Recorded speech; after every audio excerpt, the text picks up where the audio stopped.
सभी लोग बढ़िया हैं सभी। देखिए बच्चों, हमारा जो है राजस्थान बोर्ड का क्लास 12th का फिजिक्स का चैप्टर नंबर 2 चल रहा है, गॉस का नियम। उसमें हम एक लेक्चर ऑलरेडी कर चुके हैं, जिसमें मैंने आपको बताया था कि हम किस प्रकार से जो है इलेक्ट्रिक फ्लक्स ज्ञात करते हैं। और उसमें मैंने एक इम्पॉर्टेंट चीज़ आपको बताई थी कि इलेक्ट्रिक फ्लक्स जो है उसमें जो क्षेत्रफल हम लेते हैं वह सदिश होता है। वो किस प्रकार होता है वो पूरा मैंने आपको बता दिया था। थर्ड, इसमें जो मैंने इंपॉर्टेंट चीज आपको बताई थी, अच्छा उसमें जो पिछले वाला जो वीडियो था उसमें जो लास्ट का जो पोर्शन था उसमें जो वॉइस थी वो थोड़ी खराब हो गई थी, उसकी कोई प्रॉब्लम चल रही है वॉइस की, तो इस वजह से मैं वो जो पोर्शन था जिसमें वॉइस खराब आ रही थी वो पोर्शन में दोबारा आपको यहाँ पे एक्सप्लेन कर दूंगा। समझ में आ गई बात सबके? ठीक है, तो आप लोग अपनी कॉपी पेन वगैरह के साथ तैयार हो जाइए। अब हम उसके आगे का पार्ट कर रहे हैं, तो कॉपी वगैरह निकाल लीजिए आप अपनी। तो देखिए बच्चों, पिछले लेक्चर में हमने पढ़ा था कि भाई जो फ्लक्स होता है उसे हम फाई से दर्शाते हैं। और इलेक्ट्रिक फ्लक्स मैंने क्या बताया था, विद्युत फ्लक्स आपको क्या बताया था मैंने बताया था कि विद्युत फ्लक्स जो है वह किसी तल से जो क्षेत्र रेखाएं जा रही होती है, किसी तल से जितनी क्षेत्र रेखाएं जा रही होती है वही क्या होता है, विद्युत फ्लक्स। ठीक है, ये मैंने आपको समझा दिया था। फिर मैंने आपको बताया था कि विद्युत फ्लक्स जो है वह विद्युत क्षेत्र और सदिश क्षेत्रफल का डॉट प्रोडक्ट होता है, अदिश गुणनफल होता है। इस वजह से, क्योंकि डॉट प्रोडक्ट का जो रिजल्ट आता है वो क्या होता है, अदिश, इस वजह से विद्युत फ्लक्स भी क्या होगा, अदिश होगा। डॉट प्रोडक्ट से जो रिजल्ट निकल के आता है, जो परिणाम प्राप्त होता है वह अदिश होता है। बताया था मैंने वेक्टर में आपको। ठीक है, वेक्टर वाला अगर आपने लेक्चर नहीं देखा है तो वेक्टर वाला लेक्चर देखिए, और अगर याद नहीं आ रहा है तो उसको रिवाइज करिए दोबारा देख के। ये अदिश होता है। ठीक है, फिर मैंने आपको बताया था कि भाई जो ये एरिया वेक्टर होता है, क्षेत्रफल सदिश जो होता है, यह जिस क्षेत्र के लिए हम फ्लक्स ज्ञात कर रहे हैं उस पे हमेशा क्या होता है, लंबवत होता है। क्यों? क्योंकि मैंने आपको बताया था A क्रॉस B निकाला था उसमें हमने, और मैंने बताया था A क्रॉस B में जो परिणामी सदिश निकल के आता है वह A और B दोनों के लंबवत होता है। तो यहाँ पे ये इसके लंबवत होगा। समझ में आ गई बात? इस क्षेत्र के क्या होगा, लंबवत होगा। ठीक है, द्विविमीय आकृति की बात की थी ये सब हमने, त्रिविमीय की नहीं की थी, सिर्फ द्विविमीय की थी। अच्छा, फाई बराबर मैं लिख सकता हूं E A cos थीटा। आप कहोगे कैसे? क्योंकि ये डॉट प्रोडक्ट है, और डॉट प्रोडक्ट को खोलते हैं तो यही तो आता है। ठीक है, तो फ्लक्स जो है, ये जो विद्युत फ्लक्स है, यह E पे निर्भर करता है। मैंने बताया था जितना ज्यादा विद्युत क्षेत्र उतना ज्यादा फ्लक्स। ठीक है, फिर मैंने बताया था ये A पे भी निर्भर करता है। बोले कैसे? जितना ज्यादा क्षेत्रफल उतना ज्यादा विद्युत फ्लक्स। और कहीं ना कहीं अब हम देख रहे हैं ये थीटा पे भी निर्भर कर रहा है। अब आप कहोगे थीटा पे कैसे निर्भर करेगा सर? देखिए थीटा पे किस प्रकार निर्भर करेगा वो देख लेते हैं हम। तो देखो थीटा जो है, ये थीटा जब मैं A डॉट B निकालता था तो ए बी कॉस थीटा जो निकल के आता था, तो ये जो थीटा होता था ये किसके मध्य कोण होता था, A व B के मध्य का कोण होता था क्या? ये बिल्कुल होता था। ठीक है, यह जो है A व B के मध्य का कोण होता था। तो यहाँ ये थीटा किसके मध्य कोण होगा, E व A के, जिनका हमने डॉट प्रोडक्ट निकाला है। किस प्रकार से होगा? देखिए, मान लो कोई तल है, तो एक बात जो आपको ध्यान रखनी है वो क्या, कि क्षेत्रफल तो हमेशा इसके लंबवत होगा। इस तल पे क्षेत्रफल तो हमेशा, जो क्षेत्रफल वाला सदिश है वह तो लंबवत ही होगा। अच्छा भाई, क्षेत्रफल जैसे मान लो ये तल है तो इस पे क्षेत्रफल वाला सदिश ये लंबवत हो गया, इस तरीके से लंबवत होगा। अगर ये तल है तो इस पे क्षेत्रफल वाला सदिश इस तरह से लंबवत होगा। ठीक है, अब मान लो इसका जो विद्युत क्षेत्र है वो इस A से थीटा डिग्री का कोण बना रहा है। विद्युत क्षेत्र जो है, विद्युत क्षेत्र का सदिश मतलब विद्युत क्षेत्र की रेखाएं इस तरह से निकल रही है, ऐसा मान लो आप अभी। ठीक है, तो विद्युत क्षेत्र जो है वो इस तरीके से जा रहा है, तिरछा A से कितने डिग्री का कोण बनाते हुए जा रहा है, थीटा डिग्री का। तो ये फ्लक्स थीटा पे कैसे निर्भर करेगा? देखो, अगर यहां थीटा 0 रख दूं तो cos 0 का मान कितना होता है, 1, और फ्लक्स का मान क्या हो जाएगा, अधिकतम। फ्लक्स का मान क्या हो जाएगा, अधिकतम, क्योंकि थीटा का मान क्या आ जाएगा, 0, तो cos 0 का मान 1, तो फ्लक्स कितना आ जाएगा, E डॉट या E इंटू ए, जो कि अधिकतम मान होगा E इंटू ए। और अगर थीटा का मान 90 रखता हूं तो cos 90 होता है 0, और फ्लक्स क्या हो जाएगा, विद्युत फ्लक्स क्या हो जाएगा, न्यूनतम। न्यूनतम कैसे हो जाएगा, ये जीरो तो ये भी जीरो हो जाएगा और ये पूरा ही जीरो आ जाएगा, तो फ्लक्स जीरो आ जाएगा। ये तो बात आ गई फॉर्मूले के हिसाब से। अच्छा प्रैक्टिकली इसको अगर हम समझे तो हो क्या रहा है वास्तव में, ये थीटा और 90 में हो क्या रहा है। तो मान लो ये तल है, इस पे ये ए वेक्टर है, वेक्टर सदिश है, क्षेत्रफल सदिश, समझ में आई बात। अब इस क्षेत्रफल सदिश पे, इस क्षेत्रफल सदिश पे जो है, अगर मान लो इससे मैं 0 डिग्री की बात करूं तो मान लो ई वेक्टर, देखो इसको तो 90 डिग्री ही लेना है तल से हमेशा, इसमें कोई बदलाव नहीं होगा, ठीक है।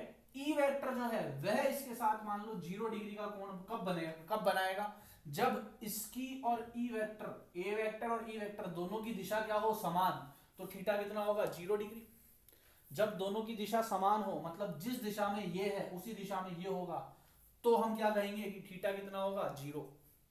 तो हम क्या कहेंगे कि थीटा कितना होगा, 0 डिग्री होगा।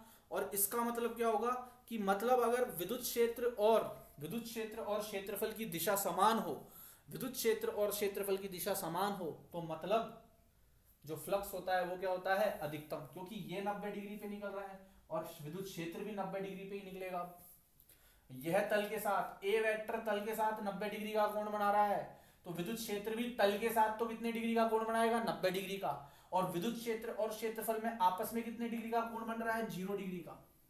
इस वजह से यह अधिकतम हो जाएगा। चलो अब 90 डिग्री की बात कर लेते हैं। अगर इन दोनों के मध्य कोण 90 डिग्री हो, मान लो इस तरीके से कोई तल है, इसको ऊपर बना के दिखाता हूं मैं आपको।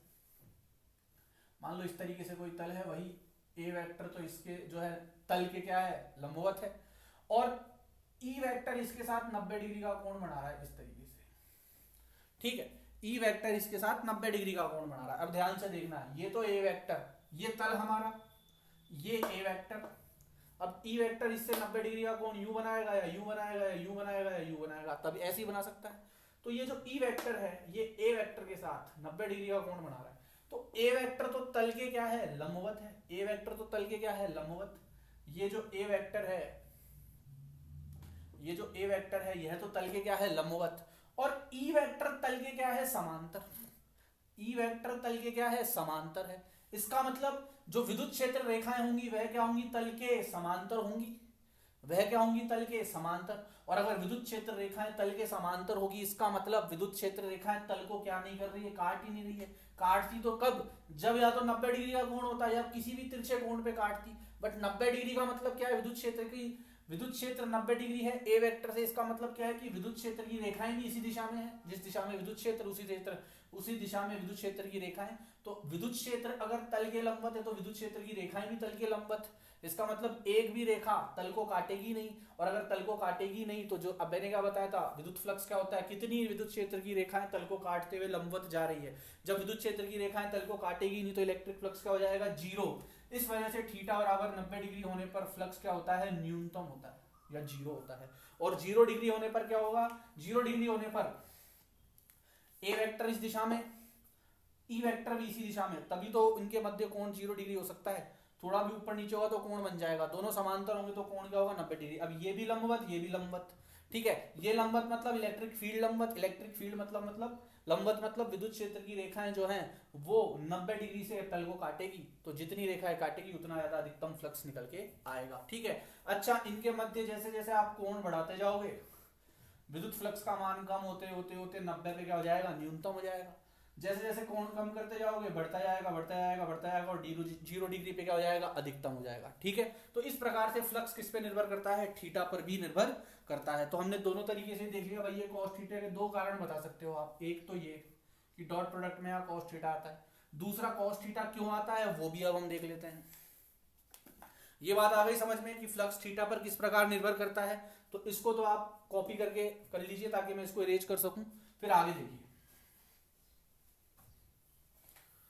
इसको नोट कर लो, फिर आगे देखते हैं। पॉज करके नोट कर लो, इसको कर लिया नोट सबने, देखिए। अब देखो, मान लीजिए कि मैंने आपको बोला कि फ्लक्स जो है वो होता है ई ए कॉस थीटा। तो एक रीजन तो क्या आया कि भाई क्योंकि ये ई डॉट ए है, दोनों का डॉट प्रोडक्ट है, तो डॉट प्रोडक्ट में तो कॉस थीटा ही लगता है। दूसरा कारण क्या है, ध्यान से देखना, मान लो ये सतह है, इस पे वही एरिया वेक्टर तो लंबवत है 90 डिग्री का कोण। ये एरिया वेक्टर लंबवत यूं बना रहा हूं मैं क्योंकि इसमें इस लाइन को यूं तो खड़ा कर नहीं सकता, लेकिन वास्तव में ये सतह है तो इस पे ये 90 डिग्री है। बट दिखाने के लिए तो इधर ही दिखाऊंगा ब्लैक बोर्ड पे, तो थोड़ा दिमाग में समझ लेना इसको। एक 3D इमेज अगर मेरे को मिल जाएगी तो वो और मैं डाल दूंगा इस पे, ठीक है। तो ये आपका मान लो एरिया वेक्टर। अब अगर ये एरिया वेक्टर है तो बच्चों एक बात बताओ मुझे कि इलेक्ट्रिक फील्ड जो है मान लो इसके साथ थीटा डिग्री का कोण बना रहा है, ठीक है। तो ये इलेक्ट्रिक फील्ड है, मैंने आपको घटक निकालने सिखाए थे। मान लो ये इलेक्ट्रिक फील्ड है, ये ए वेक्टर है, इनके मध्य कोण थीटा है। तो थीटा इस ई के इलेक्ट्रिक फील्ड के दो घटक हो गए, एक तो इस दिशा में एक्स दिशा में और एक वाई दिशा में। एक्स दिशा में तो क्या होगा E sine theta, sorry E cos theta, क्योंकि थीटा के साथ कॉस आता है। और इस दिशा में क्या होगा ई साइन थीटा। ये मैंने आपको अभी पिछले वाले लेक्चर में ये वेक्टर का जो लास्ट पोर्शन बचा था वो समझाया था, घटक निकालना, तो वहां से आप देख सकते हैं इसको, ठीक है। पिछले लेक्चर में बिल्कुल शुरू में ही मैंने आपको समझा दिया था ये, ठीक है। तो जिसमें मैंने वेक्टर खत्म किया था। तो ये अगर ई है तो इस दिशा में तो क्या होगा इसका ई कॉस थीटा, और इस दिशा में क्या होगा इसका ई साइन थीटा, ठीक है। तो हम कॉस थीटा ही क्यों ले रहे हैं, क्योंकि सर डॉट प्रोडक्ट है, वो तो एक कारण है, बट प्रैक्टिकली क्या हो रहा है हर चीज का, इसमें फिजिक्स में कुछ भी रटने ऐसी चीज नहीं होती है कि डॉट प्रोडक्ट है तो कॉस थीटा ले लो, कुछ ना कुछ कारण होता है, इस वजह से लिया जाता है। तो वो कारण मैं आपको यहाँ पे बता रहा हूँ, ठीक है। तो ई कॉस थीटा क्यों लेंगे। अब देखो अगर कुछ फ्लक्स होगा, अगर कुछ फ्लक्स होगा तो हम ई का कौन सा घटक लें। अगर मैं ई साइन थीटा वाला घटक लेता हूं, ई साइन थीटा वाला घटक लेता हूं, ई का साइन थीटा वाला घटक लेता हूं, तो ये तो समांतर हो गया किसके तल के, और समांतर हो गया तल के, तो इसका मतलब विद्युत क्षेत्र की रेखाएं भी समांतर होगी, इससे कोई विद्युत क्षेत्र की रेखा जाएगी नहीं, और विद्युत क्षेत्र की रेखा जाएगी नहीं तो फ्लक्स क्या आएगा शून्य। अगर कुछ फ्लक्स है तो हमें कौन सा घटक लेना पड़ेगा फिर ई कॉस थीटा वाला, क्योंकि साइन थीटा वाला तो तल के क्या है समांतर, जबकि कॉस थीटा वाला किसकी दिशा में है ए वेक्टर की दिशा में, और ई कॉस थीटा वाला ए वेक्टर की दिशा में है, तो वो क्या होगा तल पे लंबवत होगा, और लंबवत होगा तो रेखाएं क्या करेगी इसको काटेगी तल को। समझ में आ गई बात, इसलिए हम कॉस थीटा लेते हैं, साइन थीटा नहीं लेते हैं। बात आ गई समझ में। ये एक सिर्फ जनरल मैंने आपको समझाने के लिए बताया था, ठीक है। अब बच्चों हम बात कर लेते हैं बंद आकृति में फ्लक्स कैसे ज्ञात करेंगे। तो बंद आकृति में मैंने एक चीज आपको बताई थी ध्यान रखने वाली, बंद आकृति में मतलब 3D मतलब त्रिविमीय, ठीक है। बंद आकृति कौन कौन सी होती है बताया था मैंने, बेलन, ठीक है, गोला, ठीक है। मैं उम्मीद करता हूं ऐसा कोई बच्चा नहीं होगा जिसे गोला और वृत्त में अंतर पता ना हो। घन, घनाभ, ठीक है, शंकु, ये सब क्या है त्रिविमीय आकृति है, ठीक है। ये सब क्या है त्रिविमीय आकृति है जो तीनों डायमेंशंस में होती है, एक्स वाई और जेड में। जिसका भी हम आयतन निकालते हैं वह त्रिविमीय आकृति होती है, जिसका भी आयतन निकालते हैं वह क्या होती है त्रिविमीय आकृति, और जिसका सिर्फ क्षेत्रफल निकालते हैं वह होती है द्विविमीय आकृति, और जिसमें सिर्फ लंबाई ज्ञात करते हैं वह होती है एक विमीय आकृति। जैसा रेखा है, अब रेखा सिंपल या तो एक्स में है या वाई में है, ठीक है। तो इसकी लंबाई है 5 मीटर, तो इसकी सिर्फ लंबाई नाप सकते हो आप, बट वर्ग है इसका क्षेत्रफल ज्ञात कर सकते हो। इसका कभी वर्ग का आयतन सुना है क्या, नहीं सुना। आयतन किसका होता है, घन, घना, बेलन, इन सब का, ठीक है। तो उसमें 3 जो है विमाएं लेनी पड़ती है आयतन में। घनमाप का क्या होता है, लंबाई इंटू चौड़ाई इंटू ऊंचाई, ठीक है। तो जहां भी हम आयतन ज्ञात करते हैं वो त्रिविमीय होती है, ठीक है। तो बंद आकृति या त्रिविमीय आकृति में क्या होता है, देखो मान लो कोई इस प्रकार से बंद आकृति है, ठीक है, और ये एक समान रूप से मतलब एक समान नहीं है चारों तरफ से, इसका जो आकार है, रिजिड बॉडीज पढ़ी थी हमने, तो कुछ उसी प्रकार का है, ठीक है। असमान आकृति है, ये समान आकृति नहीं है, चारों तरफ से इसकी जो आकृति है या इसकी जो शेप है वो असमान है चारों तरफ से, कहीं से मोटी, कहीं से पतली, कहीं से बड़ी, कहीं से छोटी, इस प्रकार से है। इस पे मान लो मुझे इसका मुझे टोटल विद्युत फ्लक्स ज्ञात करना है, इसका टोटल विद्युत फ्लक्स ज्ञात करना है। तो आप कहोगे सर ठीक है विद्युत फ्लक्स ही तो ज्ञात करना है, इस आकृति को मैं थोड़ा ऐसे बना देता हूं,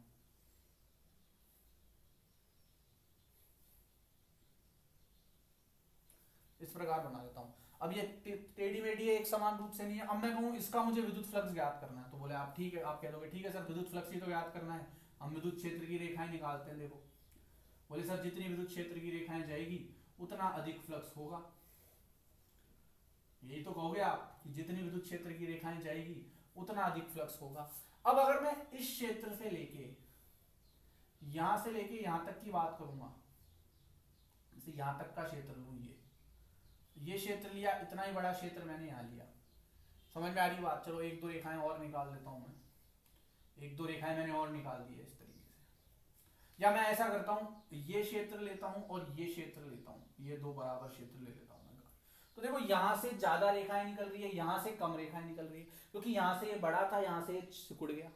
आ रही बात समझ में? तो इसका मतलब इस तरह की आकृति में विद्युत क्षेत्र समान नहीं होगा, यहाँ विद्युत क्षेत्र अलग होगा, यहाँ अलग होगा, यहाँ अलग होगा, यहाँ अलग होगा, क्योंकि ये आकृति क्या है, कहीं से बड़ी है, कहीं से छोटी है। ठीक है, विद्युत क्षेत्र क्या मानूंगा मैं, इसका असमान मान लेता हूँ। यही कारण नहीं है सिर्फ शेप का ही, और भी कारण है, बट एक बार के लिए मैं मान लेता हूँ कि इस प्रकार की अगर कोई बंद आकृति है तो उसका विद्युत क्षेत्र मान लेता हूं मैं क्या है, असमान है। उसका विद्युत क्षेत्र क्या है, असमान। अब इसका मुझे फ्लक्स ज्ञात करना है, तो इसका फ्लक्स कैसे ज्ञात करोगे? आप इस आकृति को छोटे छोटे टुकड़ों में बांट लो। भाई इसका तो भाई, ये तो कोई आकृति ऐसी है नहीं डेफिनेट कि हाँ भाई इसका क्षेत्रफल मुझे फॉर्मूला पता हो, ये कोई वो तो है नहीं कि घन है, घनाभ है, बस बंद आकृति है, बट कौन सी है ये नहीं पता हमें। ठीक है, घन है, घनाभ है, क्या है, तो इसका कैसे याद करें विद्युत फ्लक्स? तो इसको छोटे छोटे क्षेत्रफल में बांट लो, बहुत छोटे छोटे, ये तो फिर भी मैंने बड़े बनाए हैं, बहुत छोटे छोटे क्षेत्रफल में। और कोई भी एक क्षेत्र पकड़ लो, ये क्षेत्र पकड़ लिया मैंने, इसमें मैं मान लेता हूं विद्युत क्षेत्र तो है ई आई वेक्टर। इसका जो क्षेत्रफल है छोटा सा ही होगा, क्योंकि क्षेत्र छोटा है तो एक छोटा सा क्षेत्रफल होगा। मैं मान लेता हूं इसका डेल्टा एस मान लेते हैं, डेल्टा एस आई। और इसका जो विद्युत फ्लक्स होगा वह भी छोटा सा होगा, पूरे का ज्ञात कर रहे हैं लेकिन छोटे से क्षेत्र का तो विद्युत फ्लक्स भी छोटा ही होगा, तो वो मैं मान लेता हूं डी फाई आई। ये आई का मतलब क्या है भाई? आई का मतलब क्या है, देखो मान लो मैंने इस क्षेत्र को 1 नंबर, 2 नंबर, 3 नंबर, 4 नंबर, ऐसे कई क्षेत्र होंगे इसमें n तक, तो आई जिस भी क्षेत्र की बात कर रहे हो आई का मान वही ले लेंगे। ऐसे ही जिस भी क्षेत्र की बात कर रहे हो उसका क्षेत्रफल वही ले लेंगे। चौथे नंबर के क्षेत्र की बात कर रहे हो तो आई का मान 4 हो जाएगा। बात आ गई समझ में? तो ये दर्शा रहा है आई बराबर, आई जो है वो 1 से लेके n तक मान सकते हो आप। ठीक है, चलिए अब इसका जो है विद्युत फ्लक्स ज्ञात करेंगे। अगर हम इस क्षेत्र का छोटे से का, तो क्या आएगा, छोटा सा विद्युत फ्लक्स कितना आएगा, छोटा सा विद्युत फ्लक्स बराबर छोटा सा विद्युत क्षेत्र डॉट छोटा सा क्षेत्रफल। अभी बताया मैंने आपको फ्लक्स क्या होता है, ई डॉट ए या ई डॉट एस। अब शायद क्षेत्रफल को एस से दर्शा रहा हूं, तो यहाँ एस ले लिया, बुक में आपके एस से दर्शाया हुआ है, तो मैं भी एस से ही दर्शा रहा हूं इसको। समझ में आ गई बात? ठीक है, तो ये तो आ जाएगा इस छोटे से क्षेत्र का क्या आ जाएगा, विद्युत फ्लक्स। अब इस छोटे से क्षेत्र के विद्युत फ्लक्स की मदद से पूरे का कैसे याद करें, तो कुछ नहीं करना, इस छोटे से विद्युत क्षेत्र का समाकलन कर दो। आप क्या कर दो, समाकलन कर दो। समाकलन कर दोगे तो पूरे का आ जाएगा। ये बिल्कुल बेसिक इंट्रोडक्शन है, हालांकि इसको मैं आगे डिटेल में भी समझाऊंगा, बट बिल्कुल अभी शुरुआत में बता रहा हूं मैं आपको कि ये बिल्कुल बेसिक सा इंट्रोडक्शन है। ठीक है, तो डी फाई क्या होगा, E I dot D S I. ठीक है, डेल्टा एस आई। तो डी फाई का समाकलन मतलब पूरे का फ्लक्स निकाल लिया मैंने समाकलन करके, योग करके, तो ये आ जाएगा मान लो फाई आई, पूरे का क्या आ गया ये, या फाई ई मान लो, फाई मान लो, फाई ई इलेक्ट्रिक फ्लक्स आ गया। कितना आएगा ये आएगा हमारा ई आई डॉट डेल्टा की जगह मैं डी एस कर देता हूं इसको, क्योंकि जब हम समाकलन निकालते हैं तो डी लगा देते हैं, डिफरेंशियल। ठीक है, तो डेल्टा एस आई या डी एस आई, या डी आई हटाना चाहो तो आई हटा भी सकते हो आप, डी एस भी कर सकते हो इसको। समझ में आ गई बात? तो कुल मिला के अगर इस प्रकार से किसी बंद आकृति, ये ध्यान रखना किसके लिए है, बंद आकृति मतलब 3D, बंद आकृति मतलब 3D। ठीक है, इसके लिए बता रहा हूं, तो किसी बंद आकृति जो कि असमान रूप से हो, जिसका हमें क्षेत्रफल वगैरह का फॉर्मूला नहीं याद कर सकते हैं, ठीक है, उसका अगर हमें निकालना है क्या, विद्युत फ्लक्स, तो कैसे याद करेंगे, किसी एक छोटे से क्षेत्र का निकाल के उसका क्या कर दो, समाकलन कर दो। ये बिल्कुल बेसिक इंट्रोडक्शन है, इसको हम डिटेल में आगे पढ़ेंगे और गॉस के नियम वगैरह में सब में देखेंगे इस चीज को, बट फिलहाल एक समझाने के पर्पज से मैंने आपको ये बताया है। अच्छा भाई, कुछ और चीजें देख लेते हैं। जब भी बंद आकृति या 3D होगी तो ध्यान रखना, जैसे मैंने आपको अभी बताया कि भाई समान समतल है, द्विविमीय आकृति है, आयत है, वर्ग है, इस तरह की कोई आकृति है, तो उसपे जो क्षेत्रफल सदिश होता है वह क्या होता है, मैंने बताया लंबवत। बट लंबवत दोनों दिशा में हो सकता है, इस तरफ भी हो सकता है, और मैं दीवार के अंदर छेद कर दूंगा तो उस तरफ भी हो सकता है, दोनों तरफ हो सकता है, ये मैंने पिछले वीडियो में भी बताया था आपको। बट जब हम बंद आकृति की बात करते हैं तो हमेशा ध्यान रखना, बंद आकृति में ए वेक्टर या क्षेत्रफल सदैव बाहर की ओर, मतलब बाहर बहिर्मुखी जिसे हम कहते हैं, बाहर की ओर होता है। ठीक है। अच्छा, इसमें कुछ और भी चीजें हैं, ऋणात्मक होगा, धनात्मक होगा, फ्लक्स अंदर जाएगा तो ऋणात्मक होगा, बाहर निकलेगा तो धनात्मक होगा। वो सब चीजें मैं अभी नहीं बता रहा हूँ, वो जब काम आएगी चीज तो उसके हिसाब से मैं आपको बता दूंगा। हालांकि आपकी बुक में लिखा हुआ है, बट फिर भी मैं अभी, आप उसको पढ़ना एक बार इलेक्ट्रिक फ्लक्स को पूरे को, तो आपको काफी चीजें तो इसमें समझ में आएगी कि क्या बताया गया है। एक बार उस किताब को पढ़ोगे आप, किताब के उस पन्ने को, और उसके बाद मैं आपको ये भी बताऊंगा, उसके बाद आपको ये भी पता लगेगा कि धनात्मक फ्लक्स कब होता है, ऋणात्मक फ्लक्स कब होता है। वो मैं अभी नहीं बता रहा हूँ, वो जब काम आएगी चीज तो मैं आपको बताऊंगा। ठीक है, तो ये बात हो गई इसकी। अब थोड़ा सा देख लेते हैं इसकी इकाई क्या होगी। विद्युत फ्लक्स की इकाई की अगर मैं बात करूं तो इसकी इकाई क्या होगी भाई। इकाई देखो, इकाई निकाल लेते हैं अपन यहां से। ई डॉट ए होता है, ई क्या होता है, विद्युत क्षेत्र। विद्युत क्षेत्र का फॉर्मूला क्या होता है भाई, एफ बटे क्यू। एफ बटे क्यू विद्युत क्षेत्र बताया था मैंने आपको। ठीक है, एफ का मतलब न्यूटन पर कूलाम, न्यूटन पर कूलाम निकाला था हमने। ठीक है, और क्षेत्रफल का क्या होता है, मीटर स्क्वायर, तो ये मीटर स्क्वायर, तो इसका फॉर्मूला क्या कह सकते हो आप, newton metre square coulomb minus 1। Newton metre square coulomb minus 1। ठीक है। अच्छा भाई, अगर आपको जैसे मान लीजिए इसमें इसका विमीय रूप निकालना है, विमीय रूप अगर आपको निकालना है तो क्या करेंगे, कर लो आप, पहले पॉज करके इसको नोट कर लीजिए।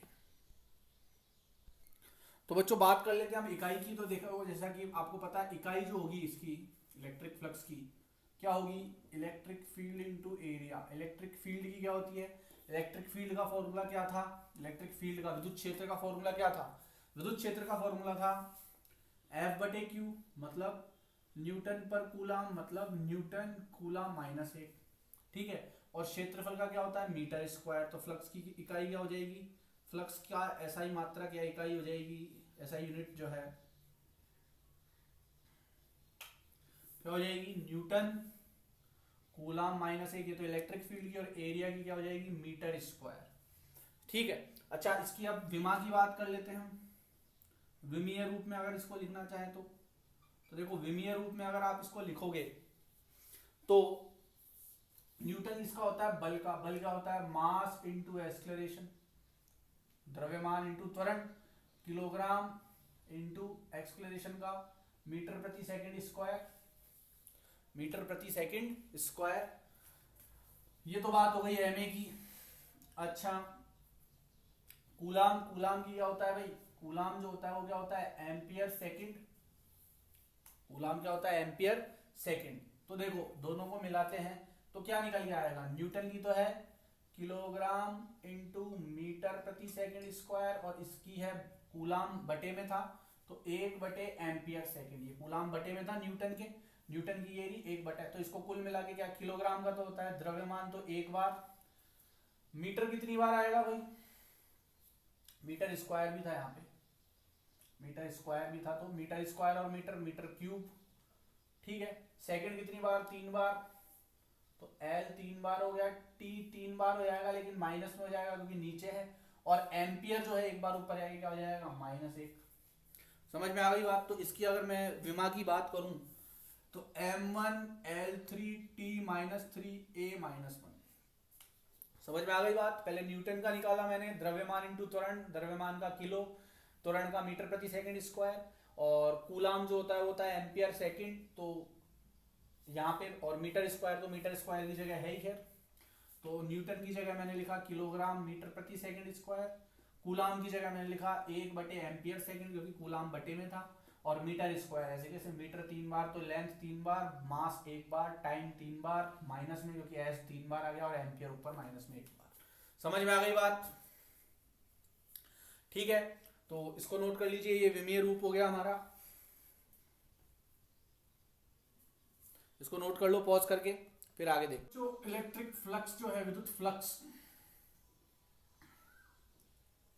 इसके एक और एक्साई मात्रक की हम बात कर लेते हैं जो आपको बार बार मिलेगा न्यूमेरिकल्स वगैरह में। वो क्या है, वो है वोल्ट मीटर।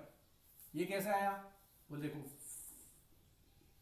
ये तो आपको पता है। अच्छा, ई जो है इलेक्ट्रिक फील्ड, इसका एक और जो इकाई होती है वो होती है वोल्ट प्रति मीटर। इलेक्ट्रिक फील्ड की एक और इकाई होती है वोल्ट प्रति मीटर, और क्षेत्रफल की होती है मीटर स्क्वायर। क्षेत्रफल का क्या होगा? Metre square. मीटर से मीटर कट गया तो कितना आ गया? Volt metre. तो ये भी आपको बहुत मिलेगा। वोल्ट मीटर जो है विद्युत फ्लक्स की एसआई मात्रक, ये भी होता है वोल्ट मीटर। इसको भी जरूर नोट कर लीजिएगा आप, बार बार न्यूमेरिकल्स में यही मिलेगा, तो कंफ्यूज नहीं होना है। वोल्ट मीटर भी कह सकते हैं हम विद्युत फ्लक्स को। ठीक है बच्चों, अब देखिए अगला जो हमारा टॉपिक है वो है सतत आवेश वितरण। ये सतत आवेश वितरण क्या होता है ये देख लेते हैं हम।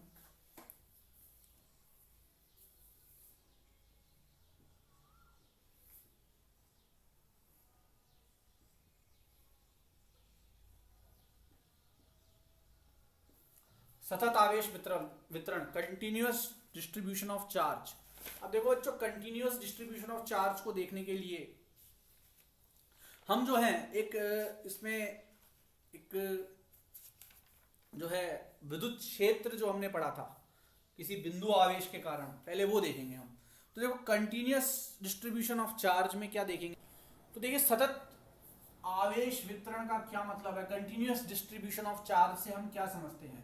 ठीक है, इससे पहले हम देख लेते हैं कि इससे पहले हमने क्या पढ़ा था। देखो इससे पहले हम किसी बिंदु आवेश जो कि r दूरी पर स्थित था किसी बिंदु P से, तो इस बिंदु पर हम विद्युत क्षेत्र ज्ञात करते थे। कैसे ज्ञात करते थे? हमारे पास फॉर्मूला था। क्या फॉर्मूला था? फॉर्मूला था KQ/r²। ये फॉर्मूला था हमारे पास। ठीक है, अब हम बात कर रहे हैं सतत आवेश वितरण की। मतलब किसी सतह पर आवेश फैला हुआ है, बहुत ज्यादा आवेश है, बहुत सारे आवेश हैं, मान लो ये पॉजिटिव आवेश है, बहुत सारे। ठीक है, अब अब मुझे यहां पे मान लो इस जगह विद्युत क्षेत्र ज्ञात करना है, तो या यहां किसी बिंदु पर P पर मुझे विद्युत क्षेत्र ज्ञात करना है इन सब के कारण, तो अब मैं ये फॉर्मूला नहीं लगा सकता हूं KQ/r²। समझ में आ रही है बात? KQ/r² नहीं लिखूंगा। क्यों? क्योंकि आवेश जो है वो इस पूरे पर बिखरा हुआ है, वितरण हुआ हुआ है आवेश का। तो अब विद्युत क्षेत्र ज्ञात करने के लिए इस बिंदु P पर मैं सिर्फ ये फॉर्मूला नहीं लगा सकता। ठीक है, तो इसको कैसे करेंगे अपन? तो देखो इसके लिए सबसे पहले हम जो आवेश है उसको 3 प्रकार से वितरित कर सकते हैं। आपकी जो किताब है उसके अकॉर्डिंग उसमें जो 3 प्रकार दिए हुए हैं, तो पहले हम उसी को देख लेते हैं। तो आवेश को हम 3 प्रकार से वितरित कर सकते हैं, वही एक विमीय, द्विविमीय और त्रिविमीय में। तो सबसे पहले है जो एक विमीय वाला है वो कहलाता है रेखीय आवेश वितरण। 3 प्रकार से हम इसको आवेश को वितरित कर सकते हैं। सेकंड जो आएगा हमारा वह आएगा पृष्ठ आवेश वितरण।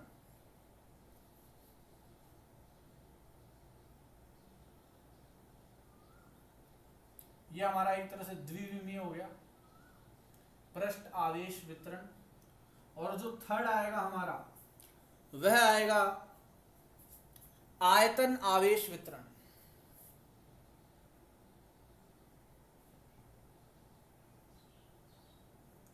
समझ में आ गई क्या बात? तो इससे पहले तो हम बिंदु आवेश की बात करते आए थे, फर्स्ट चैप्टर में हमने बिंदु आवेश की बात की थी विद्युत क्षेत्र ज्ञात करने के लिए। पर अब हम बिंदु आवेश की बात नहीं कर रहे हैं, अब हम बात कर रहे हैं सतत आवेश वितरण, कंटिन्यूअस चार्ज डिस्ट्रीब्यूशन की। बहुत सारा आवेश जो है वह फैला हुआ है।